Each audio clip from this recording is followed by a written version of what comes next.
Olá, no episódio anterior do programa Urbanidade, você viu? Conhecemos espaços de lazer nas calçadas, os parklets.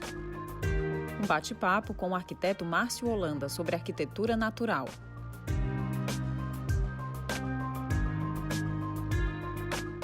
E visitamos a Vila Verde e sua horta comunitária.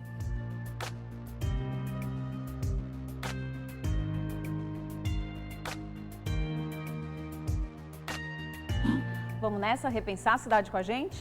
O programa Urbanidade já começou.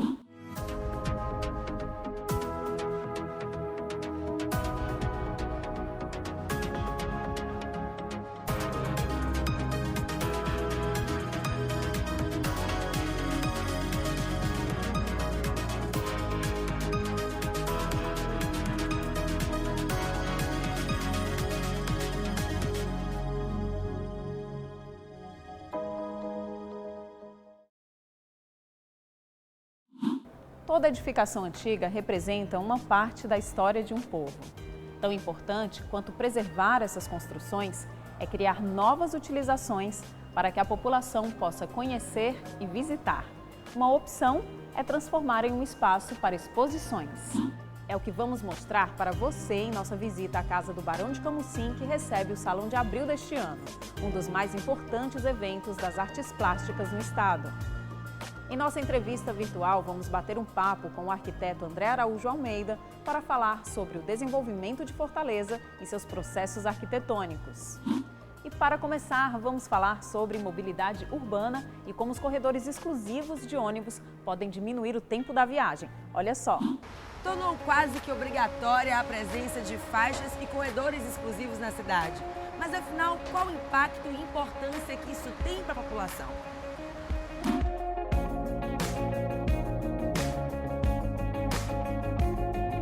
O primeiro corredor exclusivo implantado foi o Antônio Bezerra Papicu, Antônio Bezerra Centro, com a nova reformulação do terminal do Antônio Bezerra, ligando tanto o Antônio Bezerra ao centro como o Antônio Bezerra Papicu.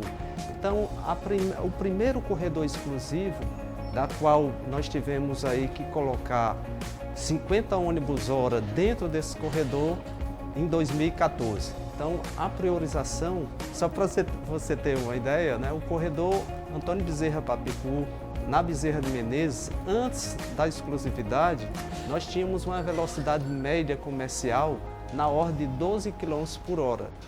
Quando veio a implantação do corredor exclusivo, nós tivemos um ganho na velocidade média comercial de 91%. Essa velocidade saiu de 10,5 km por hora para 20,03 km por hora. Só para você ter uma ideia, nós temos na cidade de Fortaleza 1.168.000 veículos. E antes de 2013, nós tínhamos praticamente só 3,3 km de priorização para o transporte coletivo. Na realidade, o motorista, a carga horária dele são 7 horas e 20. E antes da priorização, ele ficava 7 horas e 20 trabalhando, disputando espaço com o automóvel. Com a implantação da priorização para o transporte coletivo, ele ganhou no sistema viário uma faixa exclusiva ou um corredor exclusivo, que há uma diferença. A faixa exclusiva, o automóvel pode acessar para fazer acesso tanto à garagem como laço de quadra. Já no corredor exclusivo, como o da Bezerra, da Guanambi, é somente ônibus que opera lá dentro.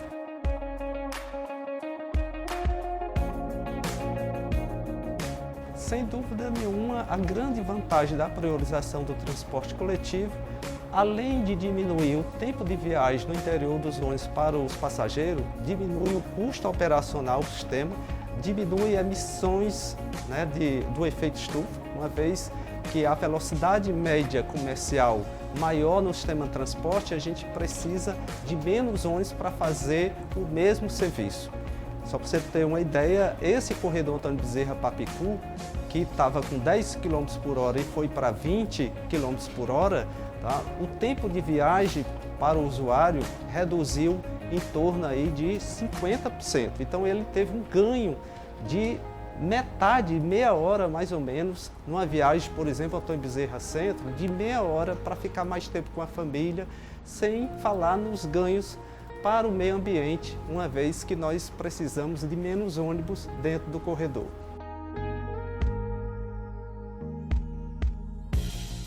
Todo mundo pega o ônibus sabendo que sai do terminal, chega no seu destino certo no seu horário. Então isso é muito gratificante para nós trabalhar no transporte urbano, melhorou muito. Tipo, agora eu vou para o terminal Messejana. Antes eu demorava umas 2 horas, agora 1h30, 1 hora. Era 40 minutos, agora é 15 minutos. Até 10 minutos a gente chega na Messejana, rapidinho.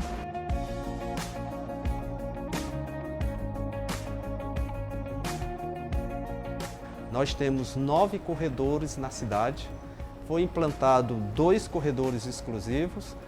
Temos trechos de faixas exclusivas, temos corredores exclusivos. Então, nós esperamos que essa política pública de priorização para o transporte coletivo continue ao longo das gestões, uma vez que nós temos 920 quilômetros de via operada pelo sistema por ônibus e nós só temos até agora 116,9 quilômetros. Então, a gente espera que as próximas gestões priorize mais o transporte coletivo, uma vez que esse sistema de transporte público coletivo por ônibus ele é mais eficiente no transporte das pessoas, ocupando menos espaço no sistema viário e poluindo menos o meio ambiente. Nós temos várias vias, tanto nos bairros como em alguns corredores, que precisam também ganhar essa priorização para o sistema de transporte, para que o usuário ele tenha o benefício da faixa exclusiva em todo o trecho dele, do início até o final da viagem dele. Priorizado, isso vai significar tempos de viagem pela metade, um ganho aí de no mínimo 50% a 60% de tempo de viagem para o usuário. E a ligação Antônio Bezerra Centro, antes da priorização, o ônibus ele levava 60 minutos para sair do terminal Antônio Bezerra, chegar ao centro e mais 60 minutos levando do centro para o terminal Antônio Bezerra. Hoje ele leva, nessa viagem completa, terminal Antônio Bezerra, centro, terminal Antônio Bezerra, ele leva em torno de 65, 70 minutos. Então, o ganho de tempo de viagem para o usuário, para o sistema foi um ganho de 91% na velocidade média comercial. Para o usuário que faz essa viagem completa, ele ganha aí de 40 a 50 minutos de tempo de viagem, menos tempo de espera nos pontos de paradas. Então, a priorização traz todos esses benefícios. Menor tempo de espera nos pontos de parada, menor tempo de viagem no interior dos coletivos, maior velocidade comercial e diminui também os custos operacionais e também reduz a emissão de poluentes aí no meio ambiente. Os ônibus ficou maravilha, até pra gente ficou bom, porque fica tudo aqui dentro, não tem perigo de carro, né? Perigo ter acidente, tá tudo aqui no meio do corredor, né? Tá muito bom. Melhorou bastante, eu acho que melhor, eu acho que não poderia ficar. Sai para trabalhar de manhã feliz, você sabe que não vai ter estresse de passageiro no seu, reclamando de ônibus atrasado, não tem isso. Os carros saem do horário e chegam no seu destino certo no horário correto.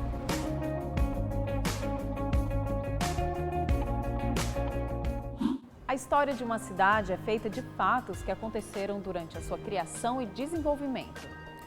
Ela está nos prédios antigos que contribuíram de alguma forma com a construção da capital cearense. Em nossa entrevista virtual, o arquiteto André Araújo Almeida conversa sobre essa relação entre desenvolvimento e arquitetura. Eu converso com o arquiteto e professor universitário André Almeida sobre a relação do desenvolvimento da cidade de Fortaleza, né, com seus processos arquitetônicos. Começa falando sobre isso, por favor, André. Como vai, né? Olá, Marina, muito prazer estar aqui com você.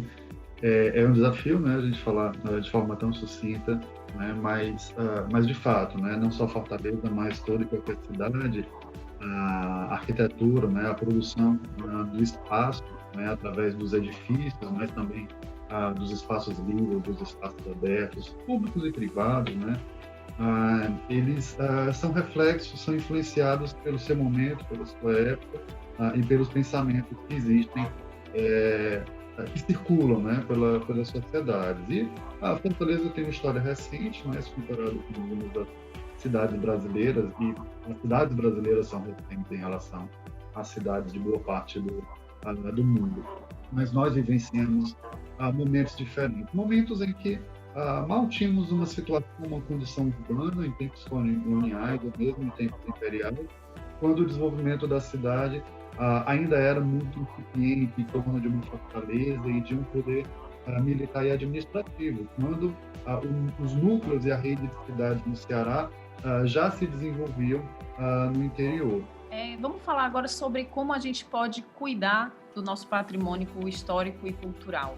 Não só enquanto poder público, né? A gente sempre às vezes espera muito uma ação do poder público, mas enquanto sociedade também. Como é que a gente pode se articular para cuidar desses prédios, dessas edificações? Poder público a gente tende a centralizar um pouco a conversa porque nossas autoridades, né? Nós os autorizamos, digamos assim, a palavra é praticamente a mesma. O pessoal da linguística me corrige se eu estiver equivocado, né? Mas no processo democrático a gente atribui poderes, né, para os gestores, para os legisladores, organizar e estruturar a nossa sociedade. Então, de fato, exigimos. Como profissionais, e aí agora eu falo como profissional do ramo, né, da arquitetura e do urbanismo, precisa também ter uma compreensão ética do nosso papel também como contribuintes, né? Não contribuintes no sentido fiscal, mas como agentes da sociedade, né, que contribuem com essa produção. E todos nós, né, profissionais, gestores públicos ou outros, né, cidadãos, né, pelo caráter de cidadãos que são, precisam participar desse debate. Esse debate passa pelo entendimento da democracia, portanto, da exigência, né, de um poder público consciente, responsável. Essa consciência vai ser feita pelas pessoas. O poder público não é uma entidade abstrata, ela é formada por pessoas, membros da sociedade, que se colocam na vida pública para isso, seja no campo político, seja na administração. Portanto, né, são as mentes dos gestores, as mentes do cidadão que precisa ser trabalhada, né? É a compreensão e a valorização de que temos uma história. Essa história é diversa, ela não é homogênea, ela é heterogênea, formada por atores em contextos diferentes, e proteger o patrimônio, né, proteger a nossa história, proteger a nossa cultura, é entender, antes de tudo, essa diversidade. Essa ocupação popular também é muito importante, né, para revitalizar e manter esses lugares, né? A gente usa muito, né, o termo apropriação, né, e por muitas vezes a noção de gestão pública não incorporava tanto também o respeito à própria apropriação da população, que é algo mais espontâneo. Vem de uma época que a gente chama de modernismo, né, que traz na arquitetura muitas positividades, né, não quero, né, criar uma imagem negativa do modernismo, mas a postura modernista muitas vezes é aquela postura do arquiteto ou do gestor público mais centralizador, né, tomando as rédeas do desenvolvimento da cidade, do desenvolvimento da sociedade. E hoje isso já foi revisto, hoje não, né? Desde a década de 60, se a gente for para Jane Jacobs, né, talvez uma grande referência do urbanismo internacional, na criação de novos conceitos, né? Os novos princípios do urbanismo passam pelo entendimento de que nem arquiteto, nem gestor público, né, que é tomador de decisão, ele não deve ter para si 100% da sua decisão, né? Ótimo. Obrigada, André, por dividir o teu conhecimento aqui com a gente.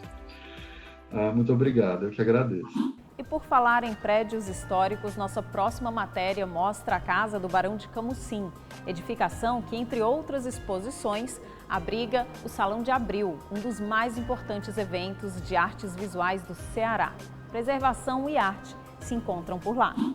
Tombada pelo patrimônio histórico do município em 5 de dezembro de 2007, o prédio da Casa do Barão de Camusim funciona como equipamento para a difusão da arte e cultura de Fortaleza.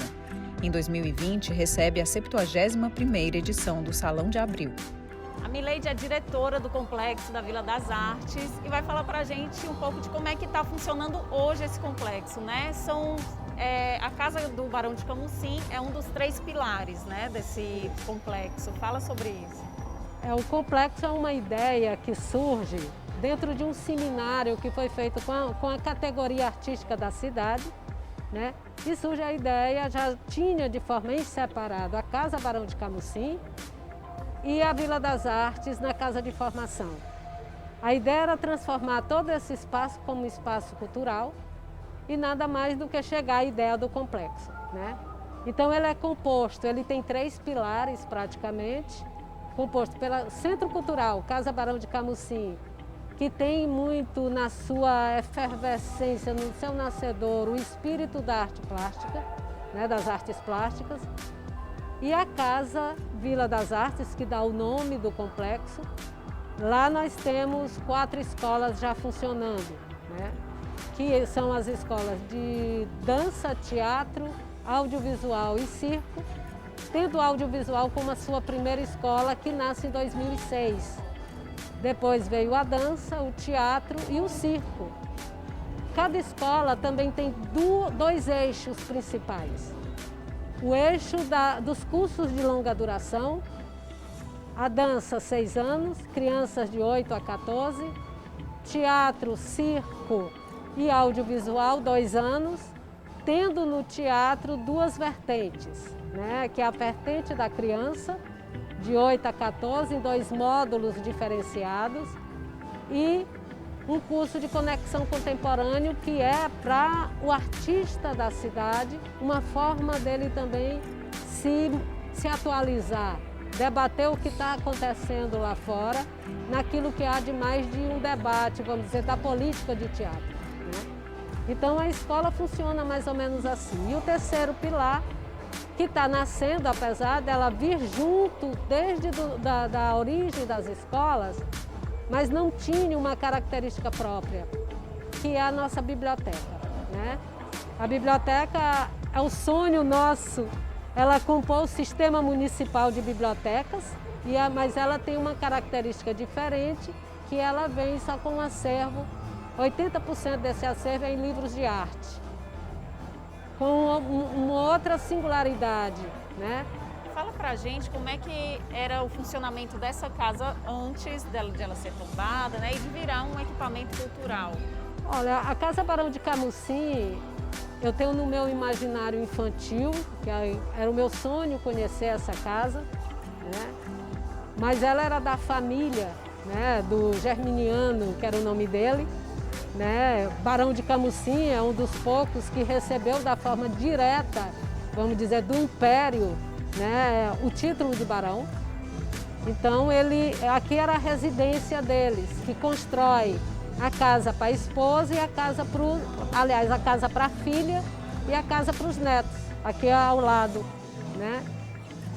E a casa ela sempre teve esse ar do receber. Então, quando houve a abertura do audiovisual, que eles fizeram como uma ocupação aqui, né, exigindo uma escola de formação pública, de formação em artes, você começa a elaborar, elaborando desde 2004.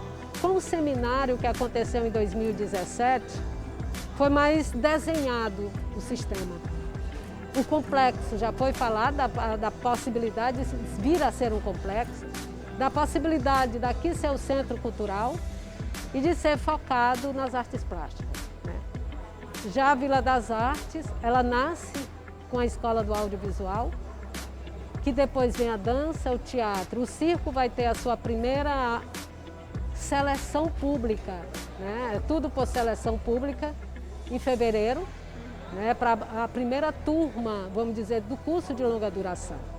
Mas as escolas, ela tem um outro pilar, que eu só falei do pilar do longa duração, mas ela também trabalha com ações que a gente chama de escola livres, né? Que são ações de workshops, seminários, palestras, oficinas, em todas as linguagens, inclusive na nossa mais nova, que é o que está chegando, que é a Escola de Arte Pública de Arte e Cultura Digital, né? Mas todos eles já nascem com esse espírito de 2 eixos, né? Isso unifica um pouco o formato.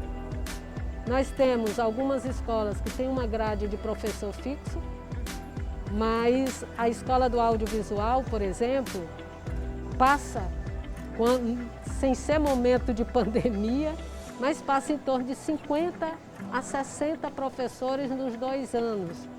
Você busca quem naquela linguagem, naquele eixo, naquele módulo, é o que melhor está representando naquele momento e a gente traz essa pessoa para dar aula de forma conjunta a escolha, né? Muito entre alunos, coordenação das escolas e, no caso do audiovisual, ele tem um conselho. Então as escolas todas elas são muito bem organizadas dentro dessa linguagem do diálogo e do debate com a categoria artística. No final do século XIX, o então Barão de Camusim, depois de morar alguns anos em Paris, voltou para Fortaleza com a família e decidiu construir, aos moldes do Renascimento Europeu, esta casa, que hoje é um dos prédios arquitetônicos mais antigos da cidade. O que será que pensam os artistas que estão expondo no Salão de Abril sobre o uso do prédio para a cultura? A criação dessa casa, Barão de Camusim, foi uma das maravilhas que o prefeito, graças a Deus, inventou, porque os artistas do Ceará não tinham lugar para expor, essa que é a verdade. E eu acho que essa casa, ela é muito espaçosa. Eu não sei se tem curso de pintura aqui, mas estava precisando de um lugar desse para os artistas do Ceará. É fundamental, muito fundamental. A obra de Félix desperta um sentimento de nostalgia. A lembrança de infância nos encontros às margens do rio. Resgatar lembranças também foi a proposta do artista Gustavo Diógenes, que trouxe 4 paisagens de lugares por onde passou. Ele também fala sobre como se sente em expor em uma edificação tão antiga. Para mim é muito, assim, é um prazer muito grande, porque não só estar participando do Salão de Abril, né? Que o Salão de Abril foi uma surpresa muito grande ter entrado mais uma vez, mas estando aqui principalmente nessa casa, que é um patrimônio, na cidade que eu nasci, e ter toda essa importância histórica. A casa tem uma aura, né? Tem toda uma energia diferente que a gente sente. É uma casa muito grande, se você entrar aqui, a gente sente uma energia. Então, lembra um pouco até a Pinacoteca lá de São Paulo, né? Então, eu acho que o lugar influencia muito também onde o trabalho de arte está, né? Eu acho que o trabalho de arte, quando ele fica num lugar como esse, ele tem outra conotação. Eu acho que você sente. Pela segunda vez no Salão de Abril, a dupla Giovana Barroso e Marissa Noana apresentam uma instalação com o nome Terra a Terra, como construir nosso próprio país. Elas também trazem suas perspectivas sobre o uso desse espaço. Essa é a primeira vez que a gente está expondo na Casa do Barão, é a nossa segunda vez no Salão de Abril. E a gente já acompanha a história da Casa do Barão há um tempo, porque eu participei da ocupação que teve para ela ser integrada com a Vila das Artes. Eu vi também um processo que aconteceu da Casa Cor, que mudou totalmente, estruturalmente a casa mesmo, e a gente sente isso, a gente vê isso. Então, eu acompanho há um tempo, né, esse processo da Casa do Barão. E eu acho que a principal coisa que a gente tem que entender é que ela não é mais uma casa, agora ela é um centro cultural. A gente ainda trata ela um pouco como casa, né? Rememorar essa história, mas eu ainda acredito que não precisaria ser. Eu acho que isso pode ser transformado em outro espaço, ressignificar e comportar essas outras pessoas, essas outras realidades. Eu acho que seria muito mais potente do que a gente estar lembrando esse espaço como a Casa do Barão de Camusim. Sim.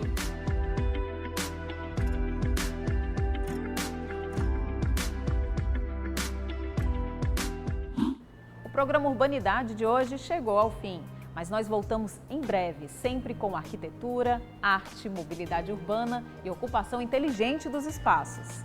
Nossos encontros são às terças, quintas e sábados aqui na TV Diário. Até a próxima!